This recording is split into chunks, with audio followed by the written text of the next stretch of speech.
And welcome to another episode of Cyber Papa's new battlefield. This is Cyber Papa. Tonight we have an exciting episode here for all of you. We've got the great Marcus Carey. So if that's what you're here for, stay tuned.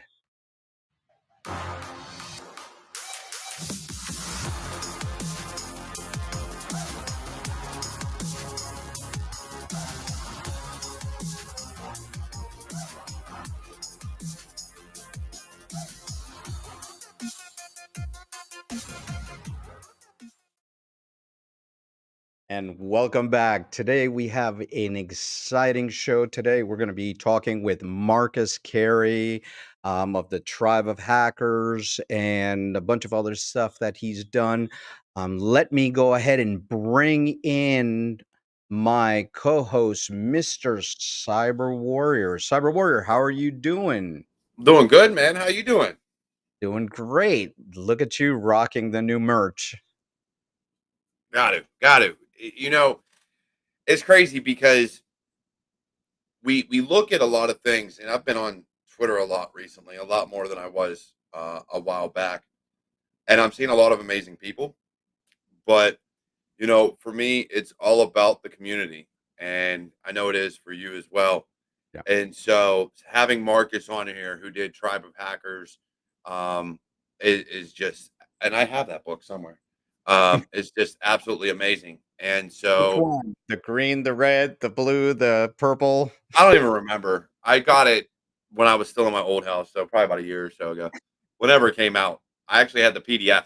Was the initial one I got. So having him on and seeing so many people speak so highly of him, it's definitely an amazing feeling to finally get to talk to him and and have this conversation. Right.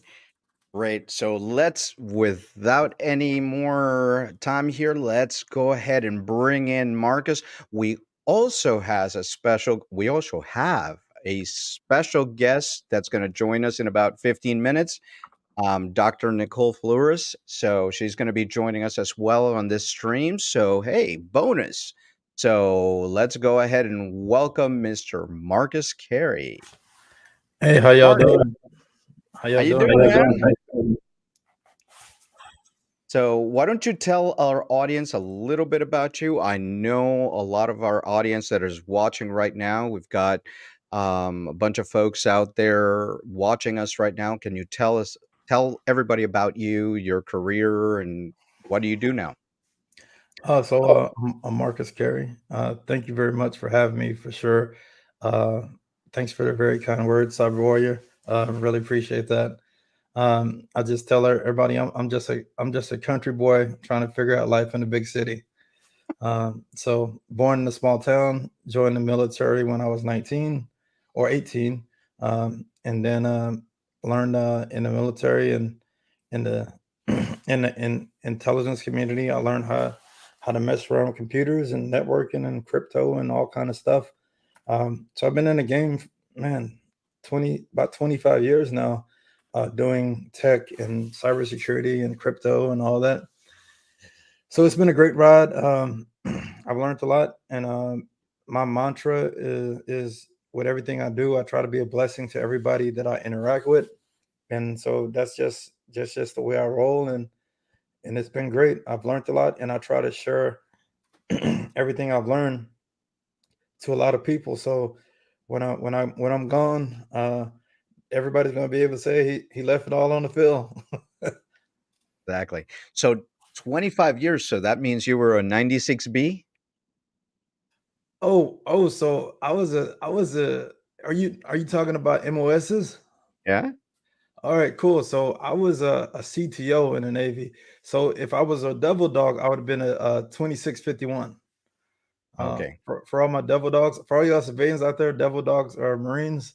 Uh, I was a so ground pounder, so I was yeah, an Army guy. I was a 96B MI okay. guy. So, I think the people I worked with that were in the Army were 33 Charlies. okay. Also worked with 98 Js. Well, signal dogs. Huh?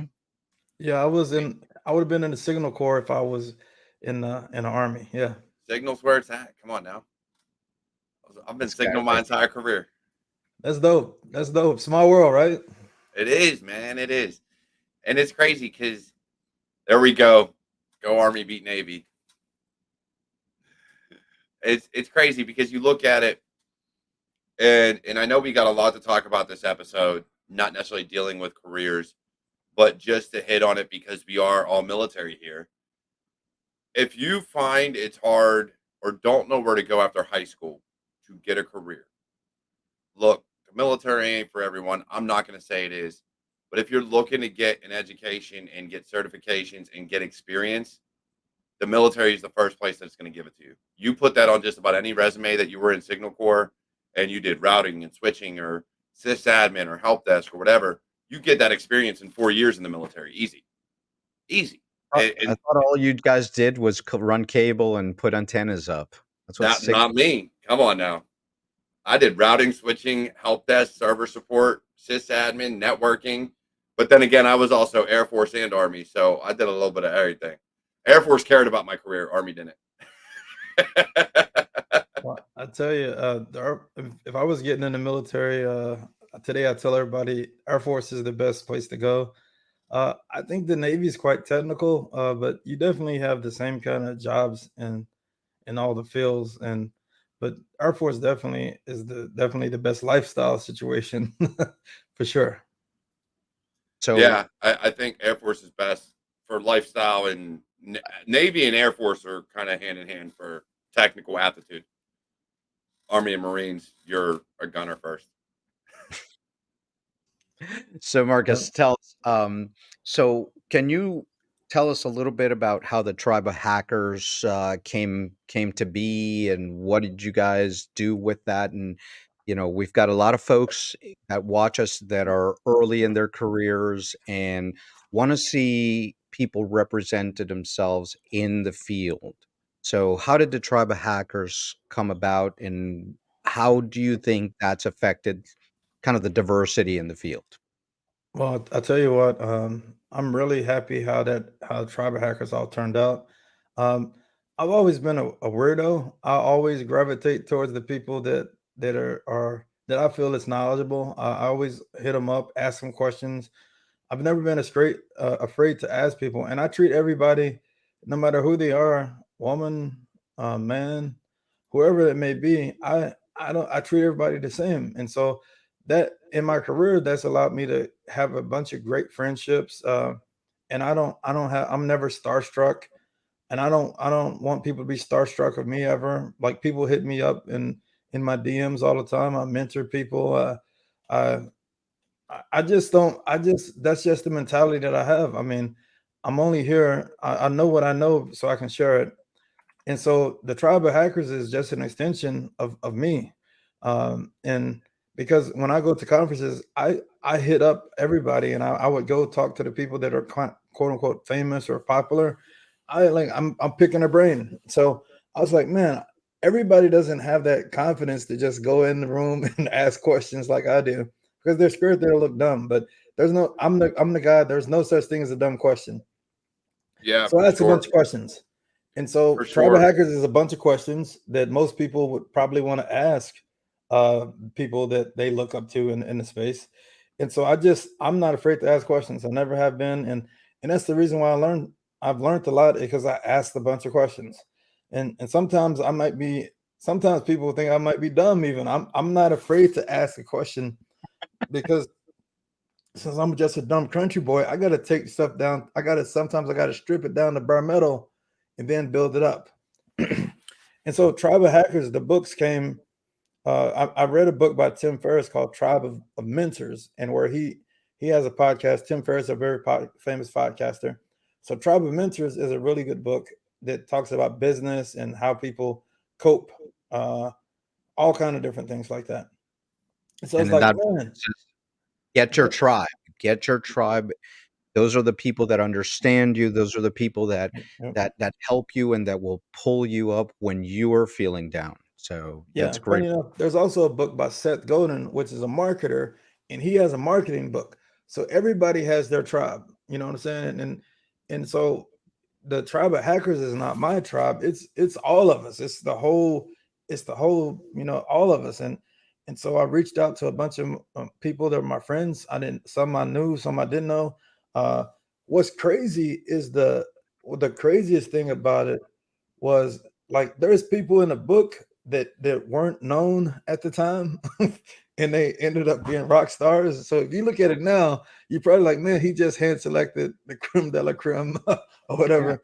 But some people weren't even known really, and now they're like super popular, and they're lifelong friends of mine. I'll be friends to them till they put me 6 feet under. But what I love about it, and this is controversial, when I first came into cybersecurity, it wasn't so open like it is. It wasn't people talking about and encouraging people. So people thought that they had exclusivity on the information, and they didn't want to share it. And some of the old heads are going to be pissed when they hear me say this, but that's the truth. But it blows my mind, because if you look at some of the older mentality behind hackers and behind even those in the offensive space and things like that, it was always about, and you see a lot, freedom of information. Freedom of information. Information should be free. But yet, if I ask you how you did something, well, it's no longer free. You're not allowed to touch that space. You're not allowed to ask me questions, because I'm not going to tell you. So what is freedom of information? Only what you deem should be free, which means you don't believe in freedom of information at that point. You believe, oh, only this should be free, not what I know. What I know, I earned.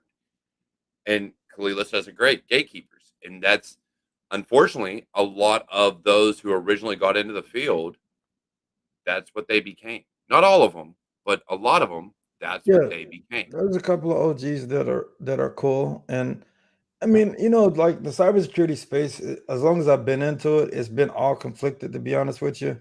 Like, like I'll give you a couple examples. Like, uh, so supposedly there's some kind of Hippocratic oath and all that stuff. But then when I go to a conference, people trying to hack into people's Wi-Fi and stuff, and steal their passwords and expose their credentials. And there's a wall of sheep thing, and some people think that's cool. And I've been to where was that DEF CON 1 year, and people was breaking, had 0 day for Wi-Fi pineapples that Hack 5 put out. And Yeah. so, but some of these people are supposed to be white hats, and I've even had people and they're supposed to be security professionals attack me and try to hack me and all that stuff. And so it's just crazy, because like you can't have it both ways. You can't. I mean, I guess you can. I mean, people have split personalities, but the thing about me is I'm the same person all the time, and I always trying to help people all the time. So I don't get it. I don't see how you can try to help people during the day in cybersecurity, and then at night you can be a jerk. So you know what we're doing with the Rise of Cyber, about the Latinx and Hispanic community that we're putting together. One of our members actually put this up. I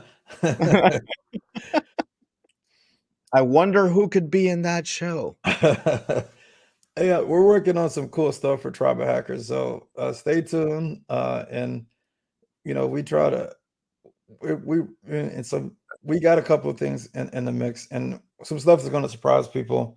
We're trying to take it to the next level, and I think everybody be happy with the stuff. And I'm going to I include as many people as I can every time. There's a lot of Latinx people, and there are definitely there's all kind of people from Canada, all kind of different identities are in tribal hackers, and that's what's cool about it, is that I definitely intentionally wanted to be inclusive, because, as you said, the people do identify with certain people. Like I identify with veterans.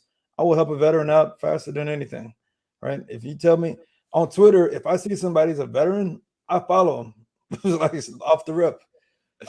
Me too. Yeah. So I'm like, oh, this person's a vet. All right, I'll follow him. So people identify in a lot of different ways. You know what I'm saying? Like, and Navy cats.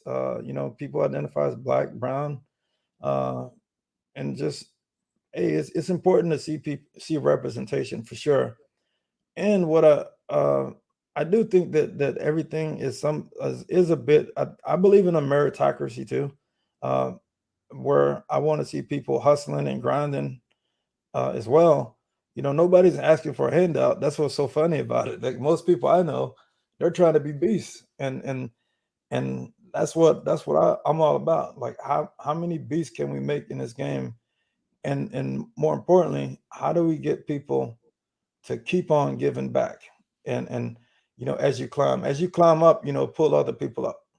And That's that's the big thing, because and me and David Fraley, or Makeshift on Twitter, we talked about that. There's no success unless you're bringing others with you. Like, and that's, at least that's how I feel. If you become successful and you're not pulling someone else along with you to help them along and make them successful as well, then all you're doing is stepping on other people. And to me, you're a waste of time.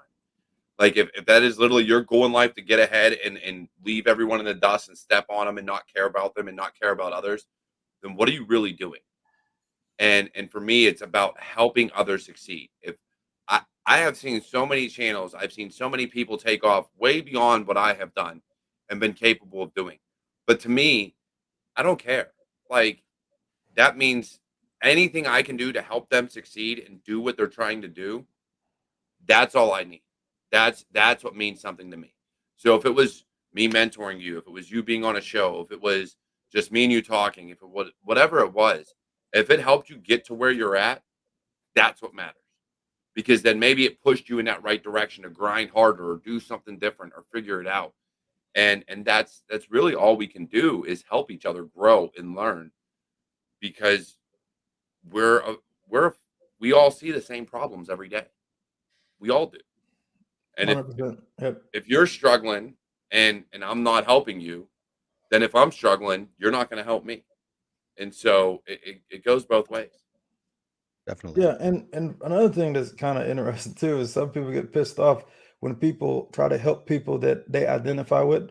I don't have a problem if women want to have their own little spaces. I don't have a problem with that at all. And sometimes people get all pissed and like, oh, why it got to be for women? Or during the pandemic, so offsec offense, they've reached out to me and said, hey, we want to sponsor people that come from are black. So I was like, hey, cool, I'm down with that. And so, man, that pissed a lot of people off.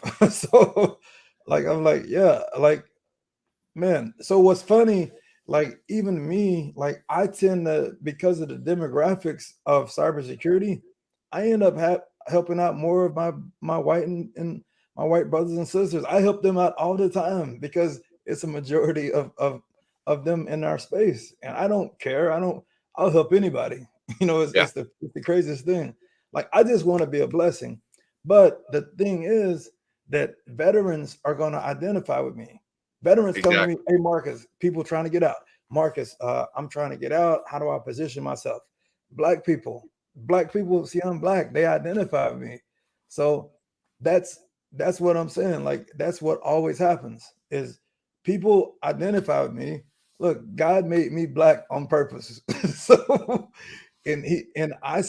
I have to do since I this is what people going to identify with me because of that. People identify with you as Latino. People identify people identify me because I'm in Texas. You know what I'm saying? So whatever skills, and I say what privilege you were born with too. Whatever you're born with, you maximize that, and you help out as many people as you can, no matter what the identity is. And so Exactly. that's been a constant theme of my life, and it hasn't failed me. So people help me out all the time. Some people are gonna hate on you, but I would say that, like, please just pay what you do is you just pay attention and help the people that will receive your help. And Right. that's the big thing, is looking at it and having that open mind. You know, I've gone to Davin and Ty, and Davin speaks extremely highly of you, Marcus. Like, I love Davin to death. And Stay down there. Davin is has become a good friend of mine, and I love him. And same with Ty, and they speak very highly of you. And I look at things like that, and and again, it was because we shared veteran, that veteran community. Yeah. So connecting with them as veterans, and then they were like, "Oh man, I talked to Marcus. He's a vet, and da da da da." And it was like, "Oh, I connect with another veteran. And so it is, we all build these tribes based on one thing or another. So you can't be mad because as humans, we fall into tribes. We're always going to. Black, Latino, veteran, whatever the case may be. You're gonna fall in. We all have this. It's ingrained in our DNA to find that tribe. But Yeah. what I think, as a community of cybersecurity professionals, we need to understand is that tribe isn't one color, isn't one race or gender or whatever. That tribe is cybersecurity professionals. We lift each other up, we help each other out, and we're there when you ask questions. Yep. Unfortunately, and I say unfortunately because it is very unfortunate that some people still get into that, oh, well, they have this group, so I can't help them, or whatever the case may be. And you can't be like that. They're still cybersecurity professionals. They're still trying to learn. They're still trying to grow. And as long as you are trying to learn and grow in this industry, I will always be there to help you. I don't care who you are. I don't care what you look like. You could be freaking purple for all I care and have, antennas coming out of your head. I don't care. As long as you're trying to grow and learn in this industry, that's what matters to me. And I feel the same way. I remember back in the day when I was in the Navy, and like, because in the Navy you do a lot of traveling, a lot of different places, and definitely from a camaraderie perspective, and anybody in Army, that Army or Navy, or I don't, y'all can identify that I might not like you as a shipmate. You might be a trash shipmate. I don't like you. You're unsat, whatever kind of things we can say about them. But when we hit the beach, and if he was in a fight, I got his back, Yeah. 100%, no doubt about it. Even though I don't like this guy, I would have to protect my shipmate. And that's the same thing with cybersecurity. Like, look, we're all in the same thing. We're all seeing the same threats. The funniest thing about cybersecurity to me is everybody tries to act like super secret agents. And I'm like, And, man, this same person, you work at this retail place, they work at this retail place, that they're seeing the same dang thing you're seeing over here, but you're not sharing it with them. and that Now, if blows my y'all just mind. if y'all just shared information, y'all would both be better off. Exactly. And especially now that the threats are global and everything's coming from different, if we don't share the information with each other, one person is going to get hit, your left flank is going to get exposed, you're done. And we're all done at the same time. It's like the Hippocratic Oath. And people, I mean, it's a crazy time as far as like medical goes, but I'll use the World Health Organization as an example. WHO, they supposed to be, some people hate them, some people like them, whatever. It's a political time, but they are all doctors and they're fighting against disease and all this stuff, right? That's their job. Now, that's how cybersecurity should be. In actuality, is like we take this kind of we take. I mean, depends on some of these certifications do have like a little. I'm getting this certification. I abide by this thing. You know what I'm saying? Somebody says in the comments, all one big sock. That's true because we're all seeing the same thing, and we have to share it, and hopefully as soon as possible. I mean, this is a different conversation than saying, "Oh, I discovered a 0-day exploit." I'm talking about if you see something, say something. It's like, So let me ask you a question, Marcus, because you brought up the WHO. Do you think that as a global problem, it would benefit us to have the same concept in cyber? Only instead of having a bunch of people that haven't done the job in 30 years run the show, you have people that honestly are just getting out run the show and go up. You have your senior analyst or your senior engineer. What are you talking about, us old people, that have been doing this for 20, 30 years? Are you Eric, trying you to still know what you're doing. We're not going to talk because me and you discuss things on a regular basis. I'm talking people that haven't touched a keyboard besides writing an email in 30 years should not be part of an organization that dictates cybersecurity. You that's where know, I think that's what the thing I love about the cybersecurity community itself is I think that for the most part we set the standards as a community as practitioners. the people that are actually technical. And I think that and hopefully most of the time, and it does, it trickles up. You know what I'm saying? Like all these conferences, I mean, B-sides or, definitely all these different ones, we actually help influence all those people. There's people that aren't practitioners in the space. I talk to people all the time that supposed to be cybersecurity experts, and I'm like, wow, that person really doesn't know their stuff. So, but there's a lot of people that do know their stuff, and hopefully we can outnumber the people that are clueless. So that's the only thing we get. You can only hope. You can only hope for it. Um, don't. That's what I think. I think cyber warrior. I like what you're saying, which is true. That we need people that people that are beasts in every different nook and cranny. And but yeah, so it's sad that sometimes the people that are making the policy and things of that nature don't know what they're doing, or they're just coming at it from a theoretical perspective. Yeah, So, and we know theory isn't everything. Theory can only take you so far, and you see that a lot where people are book smart but not technically smart. Yeah. Marcus, I'm going to switch over to another topic here, and we got a lot of people when I mentioned the three little hackers and the online safety piece of that, and people were just going crazy trying to learn about that. So tell us about three little hackers.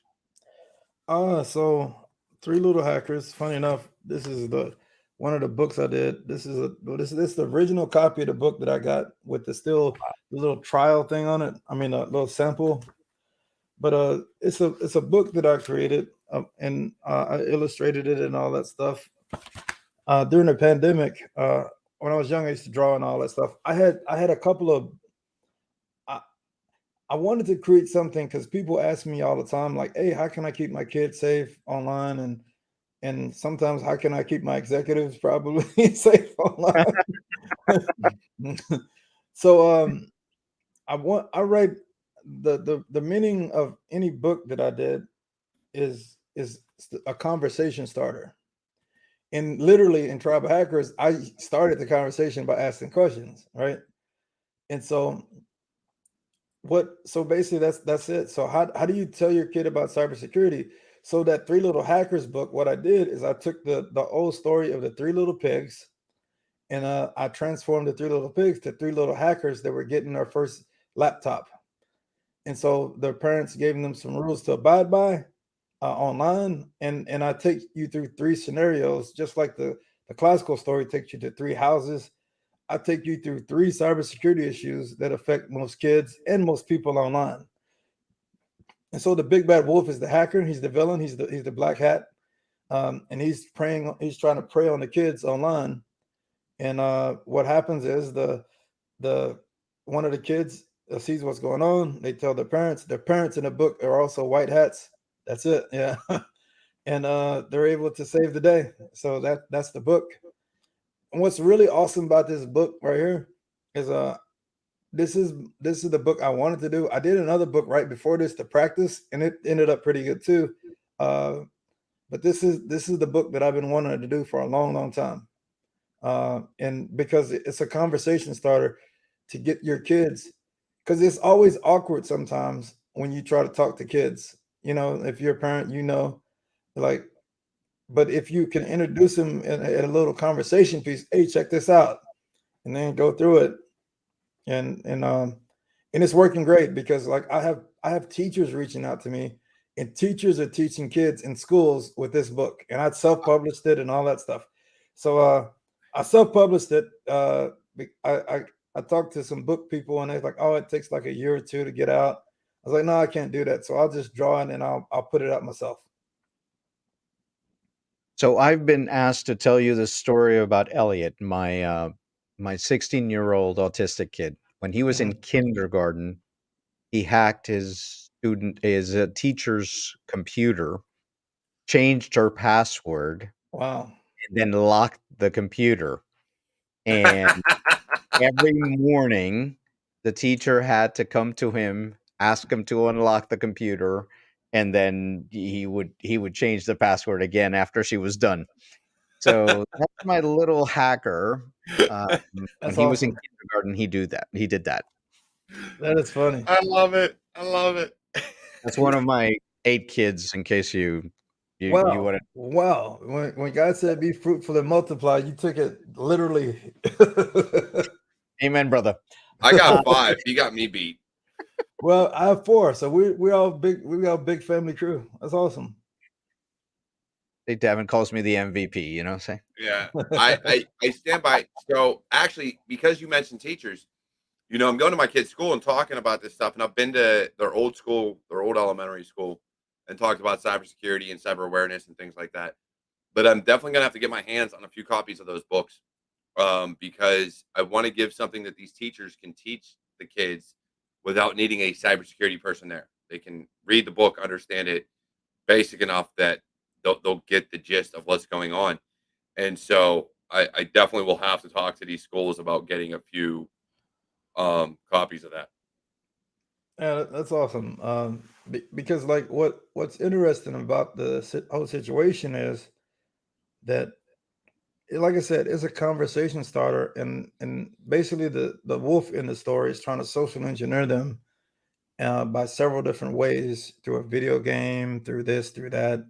I explore, how somebody can find your location from Google Maps, and so it's in the book, and I do it with illustrations and with words. So it's I amazing I how. wanna get a sticker of the pigs, because 'cause they're awesome. They are. They are. Hey, Marcus, make a sticker of those pigs, and we will all buy it. I Oh, will so buy it and put it on that's my dope. desk. Yeah, so I got some surprises for y'all up my sleeve. So Three Little Hackers is definitely awesome, because like I said, a lot of people are learning, and a lot of kids are learning from it. A lot of parents are grateful that they can start that conversation. And sometimes you don't think about it. It's just like, how many people have actually planned on a fire happening in their house, right? And some people do that, but how many people talk to their kids about social engineering and somebody trying to fool them online? And honestly, and you're right, because and we've had this discussion. I think we had it yesterday. Um, you know, you have these issues where parents don't know how to talk to their kids, or don't know how to properly monitor the things that they're doing online in such a way that you're not really invading their privacy, so to speak, but doing just enough that you make sure they're not doing the wrong thing. Um, Meaning they're not, I don't know, at 13 sexting and getting in trouble, or something along those lines, right? So having something like this, you have that option, to really teach them these things. And now I talk to my kids because I live in this space. I know what goes on, so I can talk to my kids about it. And I've outright, my wife has yelled, because when I was in the army and deployed, she knew, don't post money, don't post location, don't post anything like that online. She hears my son talking about what I do for a living, and had to go up and be like, look, you do not talk about where we live. You don't talk about how much your dad makes. You don't do any of those things, because then it leaves you open for more questions and more people trying to do certain things. And so we very comfortably have these talks with our kids, but some adults can't. Some parents just can't have those discussions because they don't know what to talk about, what the dangers are.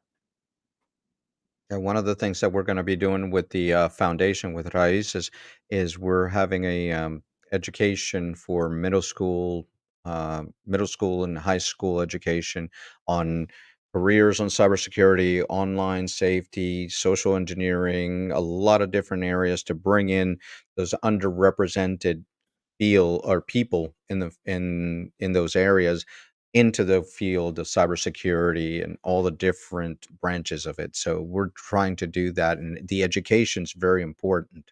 Starting early on this, and that's one of the things that drove me to your book is being able to teach these kids from the beginning, from the start. And look, a lot of folks have been asking, how do we teach cybersecurity, online safety at the early ages? we can hit them in middle school, we can hit them in high school, and they understand how to use a computer. But now kids are getting tablets at 3 years old. So again, And amazing. every kid in my kid's school has a Chromebook now. Every kid at the high school, every kid at the middle school in our school district. And I'm pretty sure that that's something that's happening everywhere.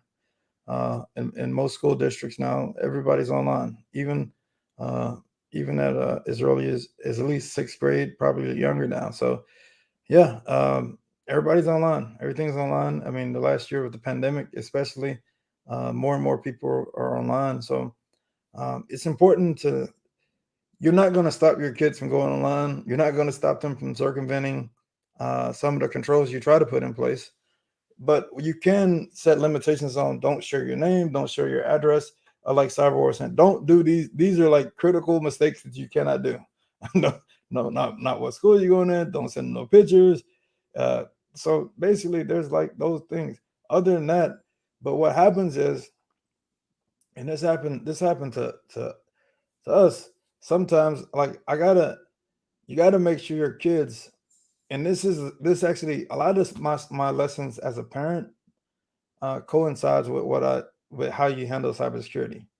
So, uh, and so what I've been able to do is if you look at my kids, I don't want my kids to be scared to tell me when they mess up. Yep. And we've had that problem where my daughter met somebody online. This person, we don't know who this person was, but the person said they were suicidal. And this is a real story. And so my daughter was wrestling with this, saying like, "Oh, somebody told me they wanted to kill themselves on this game," and I told her, "Don't talk to nobody online. Don't talk to strangers online." But she talked to somebody, and somebody said, "I'm suicidal." So my daughter was like carrying this around with her and got like depressed because this person told her that. And I'm like, "Look, man, like come to us when." She should have like you should have came to me that when somebody told you that, and like you don't know who that person is, you don't know if they're lying, like nothing, right? So it was crazy. I mean, like wow, she's been carrying this around for a couple of weeks, and getting all sad and all that. And but here's the deal, and so I let her know, like if something like that happens, you have to tell us.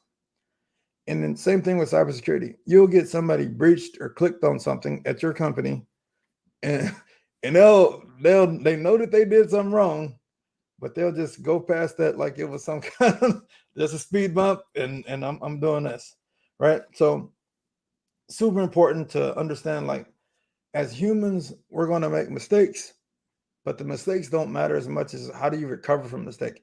How do you recognize that you made a mistake? How do you recognize that something bad went on? And then how do you recover? Yeah, and that's so true because we talk about OPSEC, we talk about OSINT, we talk about a lot of different things in cybersecurity, especially social engineering.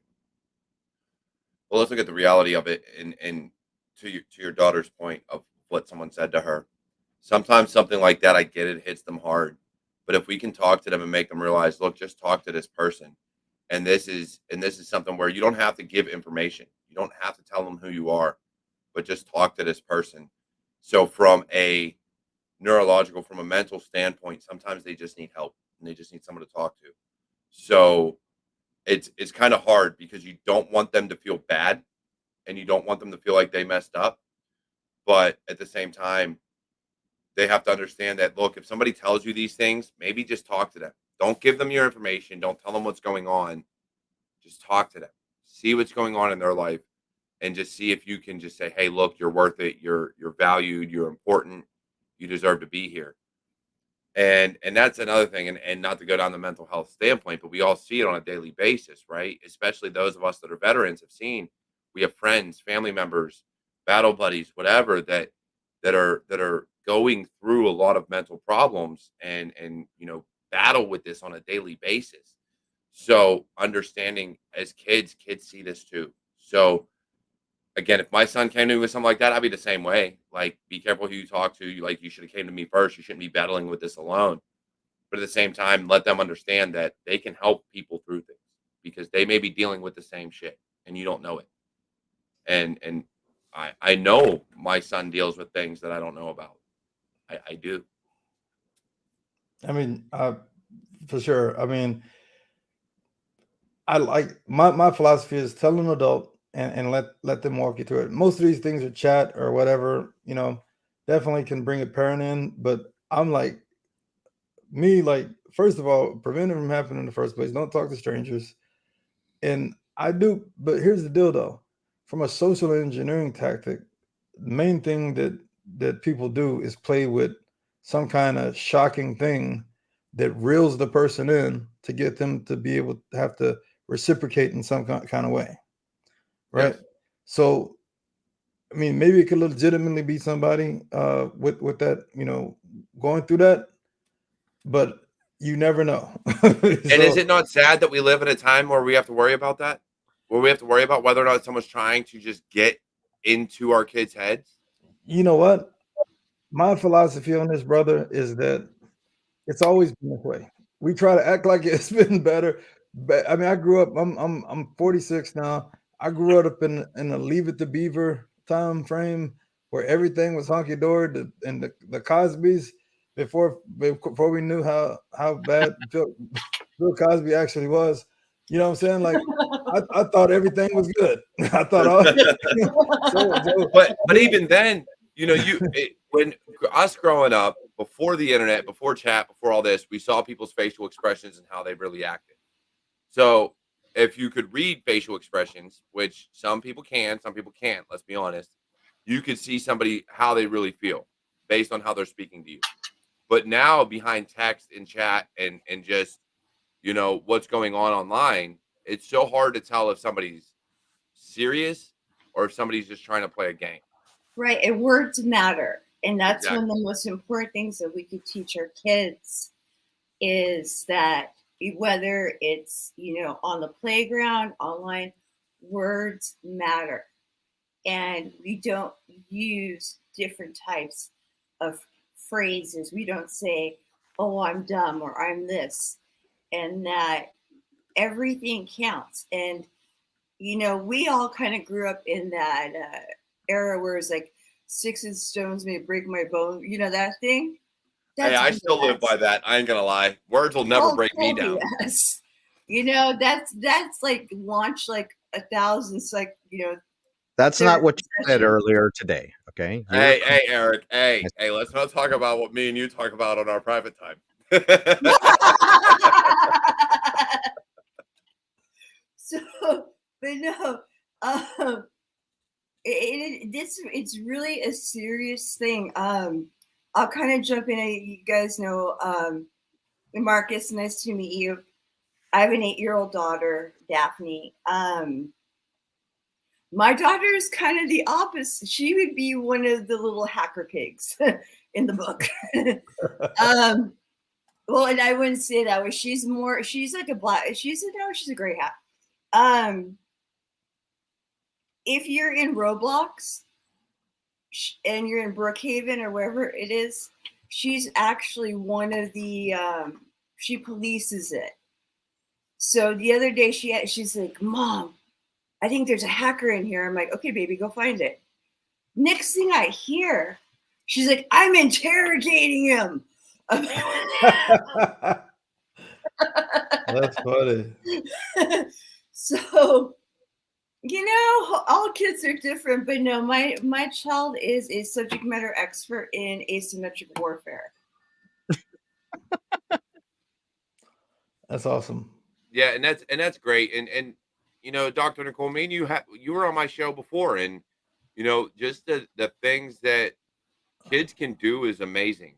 And it blows my mind because some of them, and let's be honest, everybody's different, but some kids are very much aware.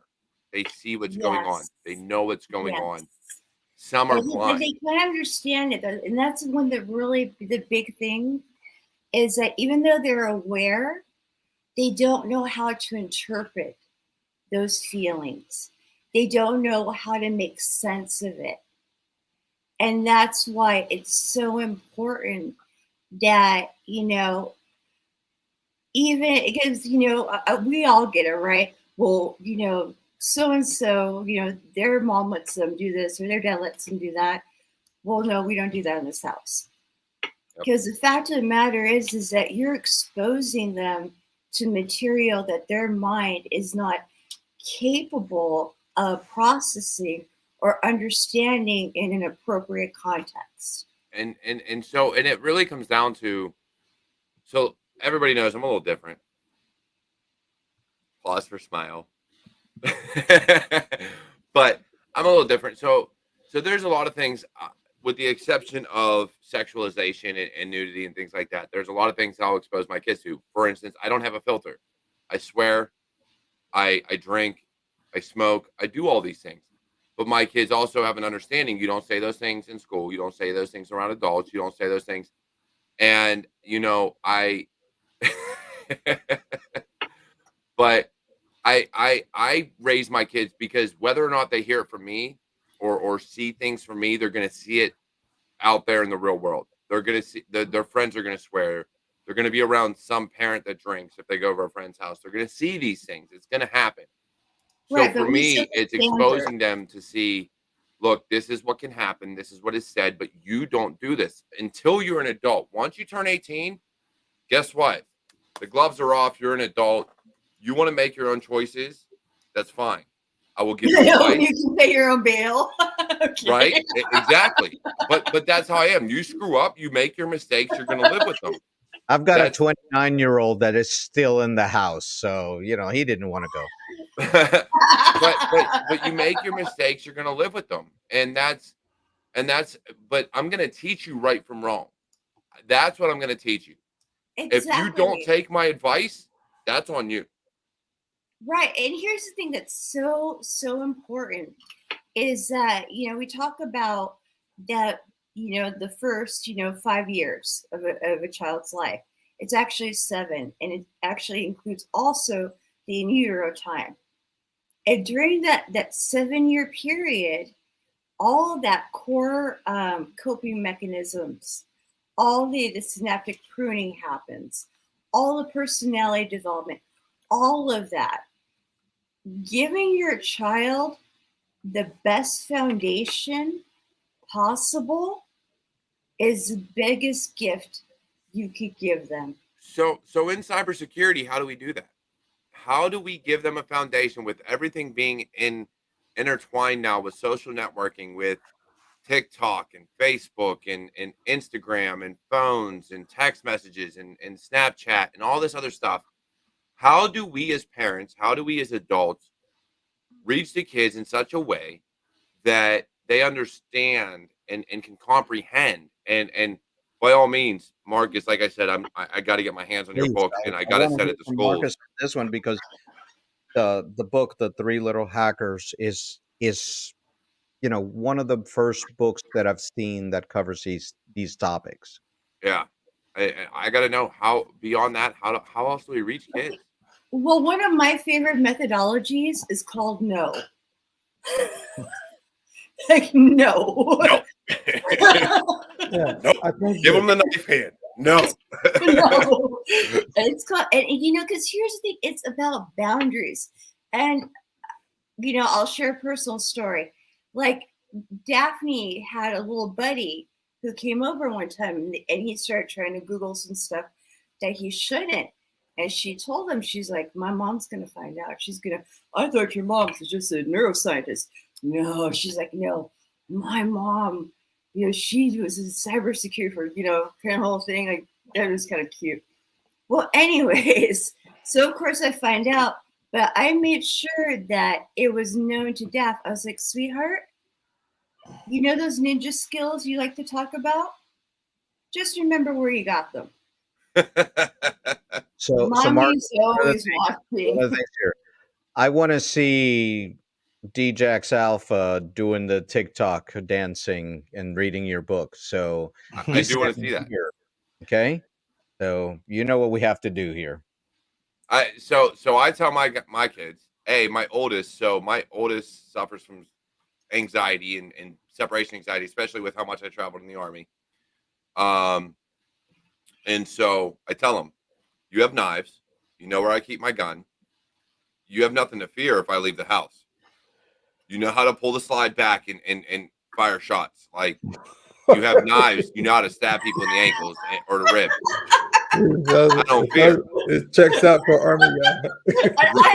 I have a good. All right, with that, thank you very much. But I teach my kids. I teach my kids gun safety and all these things. But it's one of those things where if you're worried about someone coming over your house or someone doing something, if I'm not here, you know how to protect yourself.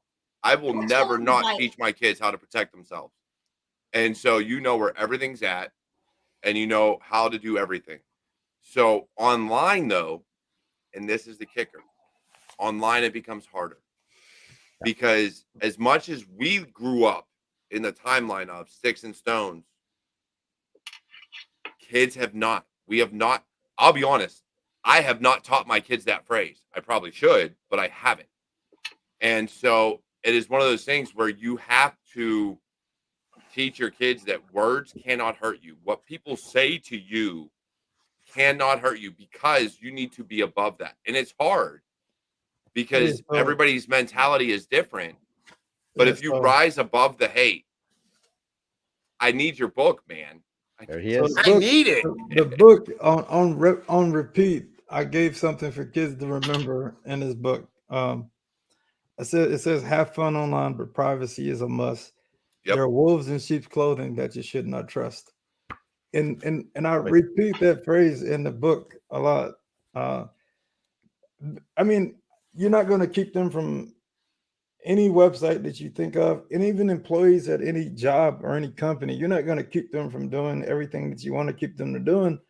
But you just say, look, here's the guardrails. The guardrails are this. Don't do this. Don't reveal your location. Don't make threats. Don't send nudes. Don't do any of that stuff. You know, tell your girlfriend, don't send nudes, even though they don't listen to anything I say. Especially when it comes to nudes. It seems like I was like, look, dude, you can go to jail if I had, dude. And that's the unfortunate thing, though, is unfortunately in today's day and age, like I said earlier, sexting, you know, sending nudes, even if it's mutual, yes, if one side or the other sees those messages, yep, you are going to jail or you're getting put on a sex offender registry. So it is not something you should do. Even as a child, even at 13, 14, you are getting put on a registry in the U.S. for life.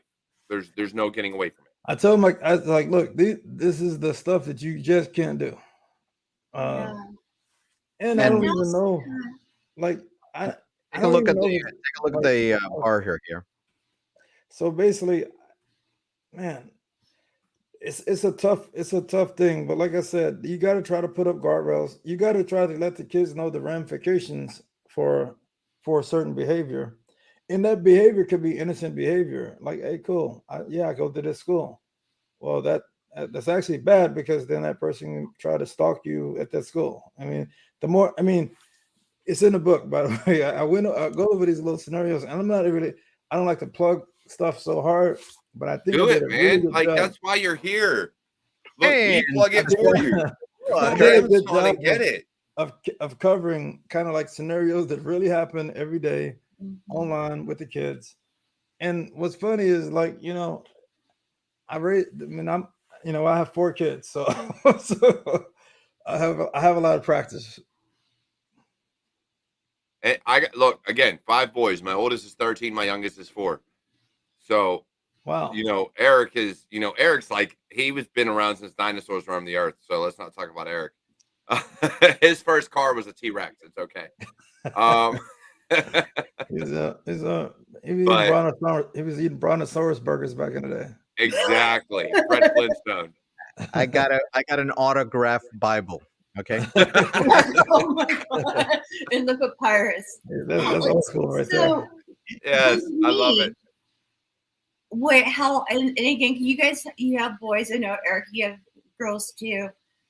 But accountability, because that's really bringing up like the sexting, the sending naked picture, that kind of stuff. how I've approached it is, it's not only do I tell you, obviously, it's inappropriate, no, but this is why you have to, it's about self-respect. The internet is very permanent. Also, it's about, and this is where like our generation kind of had it a lot better, is that we looked after each other. It's like you have to be accountable for your behavior, and you also have to look out for your friends too. And like going back to that whole see something, say something. And to even bring it even further back on the cybersecurity side, when we're talking about kind of like the tribalism and different stuff, the fact of the matter is that a man by himself doesn't win a war. We all need each other. Yep. And the fact of the matter is that, we have a persistent enemy. Things have gotten significantly worse. It's been an arms race for the past 20 years. You think so? I disagree. You don't think it's gotten worse? No. I think human nature has always been the same. I don't think we looked out for each other. I just think we have more information now. No, I'm talking about cyber war. Oh, I'm talking about cyber war too. I've been in it. Really? I've been in it for 20-some years. I've been in it since 1997. I've been in it since 1993. So, yeah, I know. I honestly think it's got. You didn't have the element of terrorism that you do now. I don't know. So maybe from that fifth domain. So that's kind of like that's where that perception is coming. So my perception is with Dr. Nicole though, because I do feel things because of, and maybe it's just because of social networking. I do think things have gotten worse, and it's not because of anything anybody has done. It is just because we have brought a lot more things to the forefront. So maybe it just seems like it's gotten worse and hasn't, but because of the availability of information and because of the way things are publicized, we have more information. That's what I said. It's easier, and it's actually easier to commit cybercrime now, and it's a lot more prolific. I don't think it's easier. No. You don't think it's easier? I think it's no. Really? So you look back in the day, so when computers first came about and firewalls were non-existent, freakers, hackers, everybody was out of the woodwork, and they could get anything they wanted with nobody doing anything. Now, with firewalls, MSSPs, consulting companies, the security that's embedded in a lot of devices, I think has become a lot more polarized, but I don't think it's become easier. I think it's become harder. Now, companies that have been left behind, that have decided not to upgrade, have made themselves easier targets. But I think it's become a lot harder to do things because of the fact that there's a lot more security involved. So now it's the human element. I see what you mean. I see where you're going. Now it's a lot more the human element. And again, can we have a show on social engineering, please? Because that's what it takes these days. Whereas back in the day, you can get on a payphone and do whatever the hell you wanted. Now, you can't do that. Now you have to send an email to somebody and get them to click a link and do a drive-by download. Oh, you don't have to do that anymore. Did you hear? Oh, there's some nastiness came out. There's always nastiness. Come on, I know. It's like right here, Marcus. Course. It's the interns. Yes. Interns. Well, so right.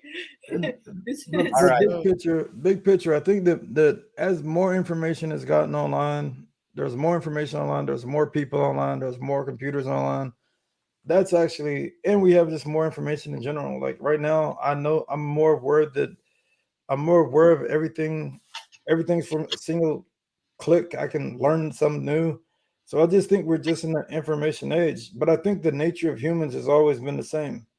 I think the vice that we've had is already saying, if we would have had phones, I'm 46, if we'd had cell phones and porn on every phone and Roblox, I mean, all this stuff would have been the same back then. Like, we had select TV. yeah, human nature is the Yeah. same. It's just that we're all connected. Yeah, from a philosophical perspective, absolutely. That's definitely true. But in terms of a skill level and a pervasiveness and the complexity, and when you consider the dependencies, and from a counterintelligence perspective, I mean, that's where I'm talking about that, you know what?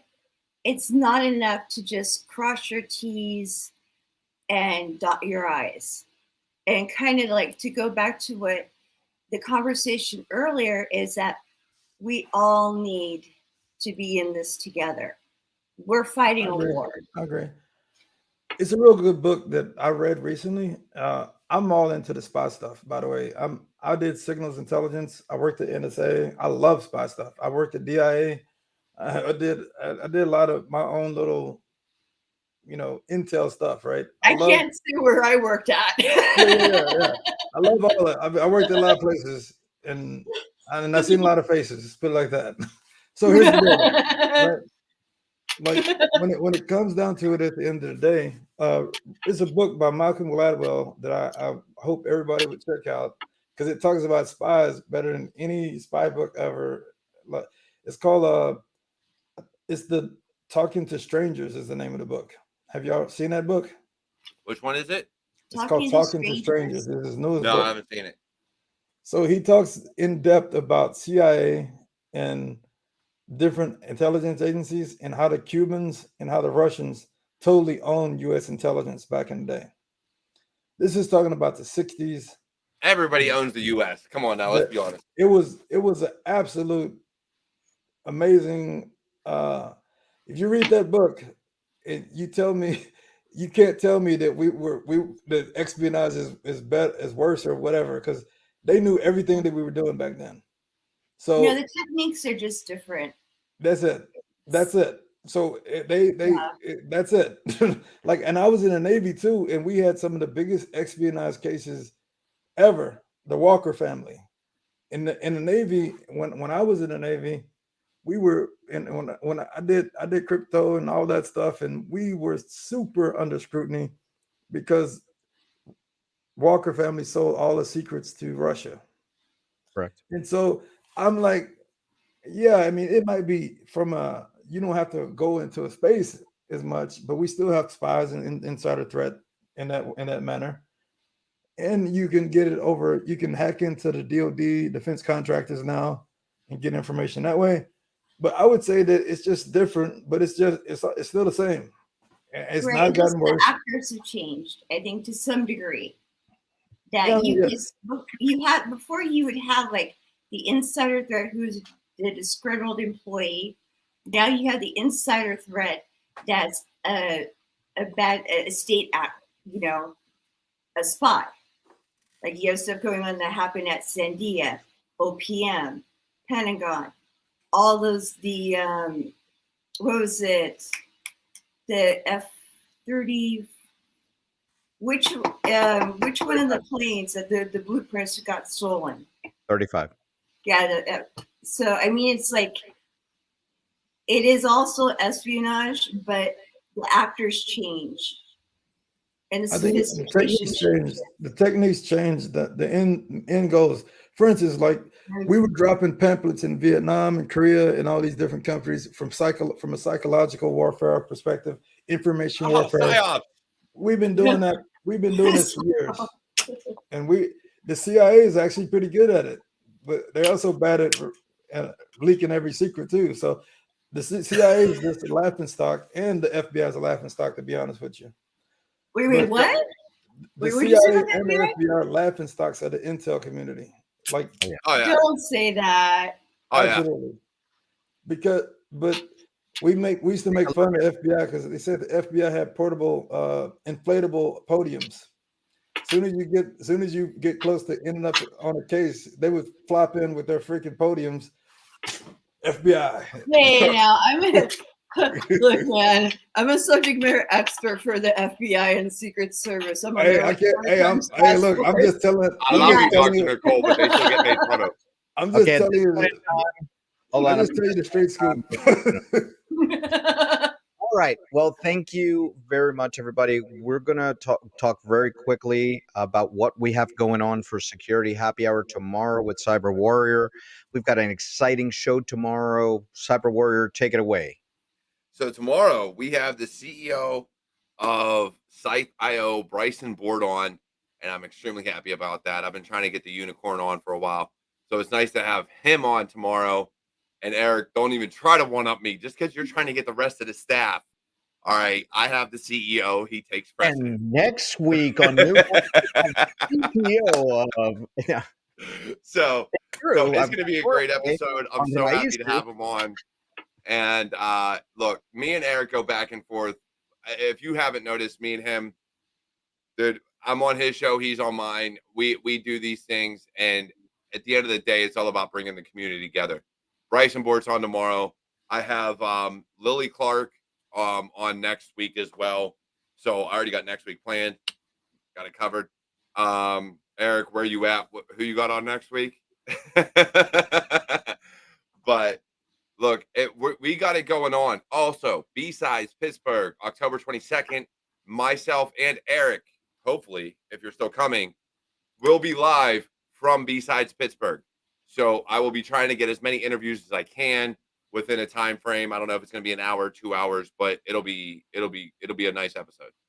I'll be sitting eating whatever's around the I'll be drinking. restaurants around there. So he'll be I'll be doing the drinking. It's a I'll be casino. eating. I'll be drinking.